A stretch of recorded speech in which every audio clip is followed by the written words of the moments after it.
OK, well, on Friday, UEFA announced the 13 cities that will host the 2020 European Championships. Dublin's bid, as you know, proved successful. Great news for the capital, but we wondered last week if our bid was to be successful, what would be the benefits for Irish football? The consensus of last week's panel here on Soccer Republic seemed to be there wouldn't be much of a legacy from hosting 4 matches, because that's what it is, but that may not be the case, as FAI Chief Executive John Delaney has already spoken about the possible redevelopment of Dalymount Park as part of the Euro 2020 legacy.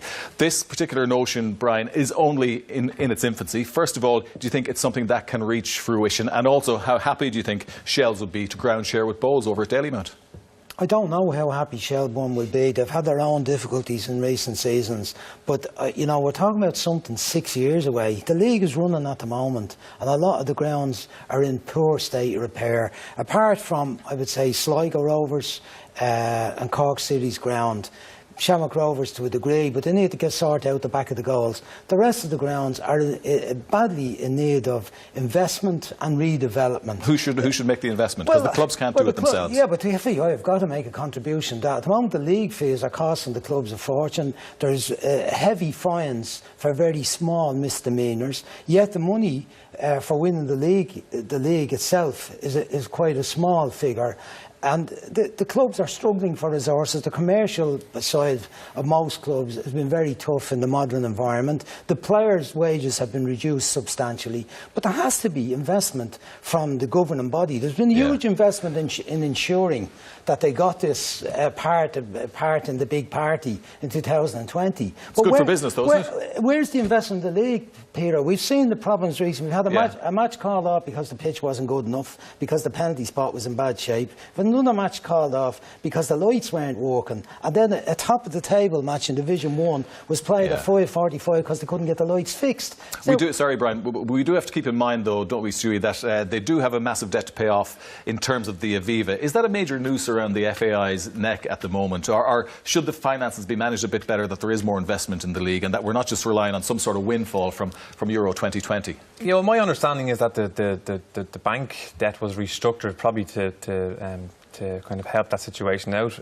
Most certainly, I welcome the debate on using the 2020, the legacy of that to kind of benefit the league here. I think it's been a long time since there's been a general focus on the league, and some sort of a plan put in place as towards trying to kind of just push it forward again. I think we're a little bit in the status quo at the moment. There's no real sort of direction coming from anywhere, and I think this is something that we really need to latch onto. And those comments, I mean, the fact that it's 6 years away gives plenty of time to iron out the details. I know the issue over Bowes and Shell's ground sharing has come up before. It's been debated between the two clubs before. It did fall down, so it's not a total surprise.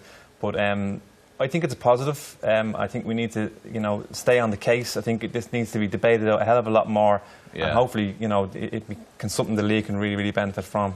Yeah, I mean, what would you like to see as a football legacy, Trevor, from Euro 2020? I think if you're going to put money into it, you don't just put it into one ground. I think you possibly start with the lowest clubs, and they would get more grants and more funding from me, because if you're talking about building a league, you've got to help.